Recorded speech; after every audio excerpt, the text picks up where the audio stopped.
Leo, hi! Welcome to Mr. Queen PH. At ito ang inyong energy update for August 16 to 31, 2024. If you are interested in private readings, meron tayong link sa description at sa pinned comment. Paki-check na lang information kung paano mag-book for a private reading. And it's Leo season. Happy birthday, happy solar return. I wish you all the best in life, happiness, success, good health.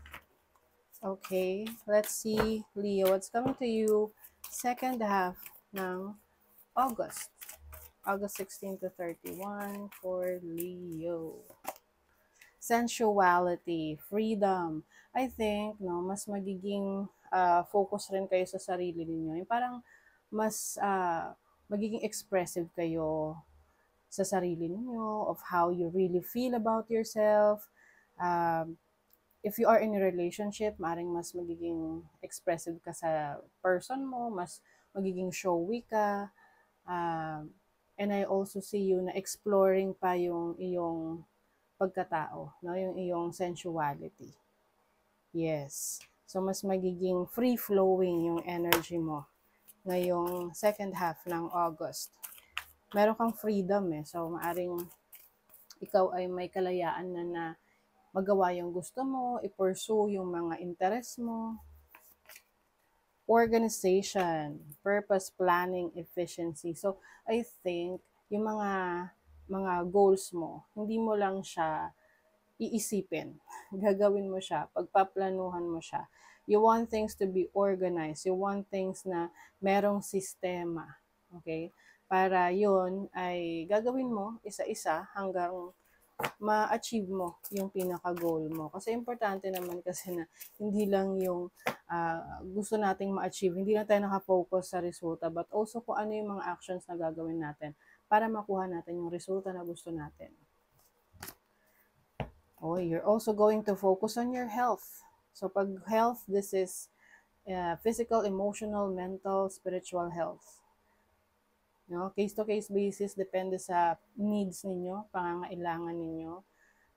I also see you na mas magiging maalaga sa inyong sarili. You will definitely take care of your well-being. Yes. Practicing self-love, self-care. Leo. Let's see your overall energy. Overall energy ng mga Leo. Two of Pentacles. Kind of busy, no? Marami kang mga inaasikaso. Pwedeng trabaho, career, pinagsasabay mo, no? Yung mga mga responsibilities, trabaho, business. Pwedeng iba sa inyo may business kayo tapos nagtatrabaho pa kayo para mas malaki yung income. Some of you, marami rin kayong inaasikaso na responsibilities, pwedeng sa ibang tao, sa family ninyo. You are really juggling your time. Kaya nga importante itong may organization ka. No? You're managing your time, your energy, para lahat ma-fulfill mo. Okay, so your challenge is the Eight of Cups. Pwedeng meron kang gustong iwanan na sitwasyon na pwedeng iba, hindi pa kayo sigurado, parang nahihirapan pa kayong i-let go. Kasi parang meron ka ng ibang interest or meron ka ng ibang plano. Pwedeng change of plans for some of you kasi Eight of Cups is also a shift ng energy. So, pwedeng merong bago kang interest na gusto mong ipursusubukan gawin, pero nangangailangan na meron kang kailangang iwanan or i-let go. Yung iba, pwedeng sa relationship, meron kayong gustong iwanan na situation sa relationship because you feel like you're not growing in that situation. Pwede rin career, business, na you've been doing your thing, no? Ginagawa mo yung best mo pero parang hindi ka umuusad. So ngayon, may pagbabago ka ng direction. Your opportunity, the Eight of Swords. As an opportunity, you are going to break free from overthinking. Okay? Eight of Swords kasi is energy of overthinking. Minsan nagda-doubt ka sa sarili mong kakayanan. So, ngayon, meron kang opportunity na umalis din sa limitasyon mo. Kasi minsan, tayo lang yung naglilimit sa sarili natin dahil sa takot. 'Di ba? Minsan kasi mga bagay na kinatatakutan natin, hindi naman talaga nag-e-exist. Tapos, ang nangyayari dahil lagi natin iniisip, na ma-manifest tuloy natin, di ba? So for some of you, you are breaking free from that cycle. Your blessing, 7 of Wands. As a blessing, you're going to set boundaries. Pwede kasi may mga taong nagtatry na i-take advantage ka, abusuhin yung kabutihan mo, or yung binibigay mong effort sa iba. Let's say sa trabaho, porket okay ka lang ng okay, oo ka lang ng oo sa overtime na thank you. OTY, yung tawag na inuubos na, kinukuha na yung oras mo para sa sarili mo at para sa pamilya mo. Pero gusto mo kasi may patunayan sa trabaho, 'di ba? Na hindi mo napapansin na naaabuso ka na pala. So, as a blessing, you're going to finally set boundaries. Alam mo na yung dinideserve mo, and you will not settle for anything less than what you really deserve. Kahit saan naman yan even sa relationships, no? Sa mga tao na will try to, get a lot of things from you. Parang pabor lang lagi sa kanila. But this time, yeah, you're going to take care of yourself, like what I mentioned kanina. Your money, career, finances, Page of Swords. You're gathering information. You are really learning, studying. Pwedeng may mga pinag-aaralan ka na bago mong interest na gusto mong gawing career, trabaho, or bagong pagkakakitaan.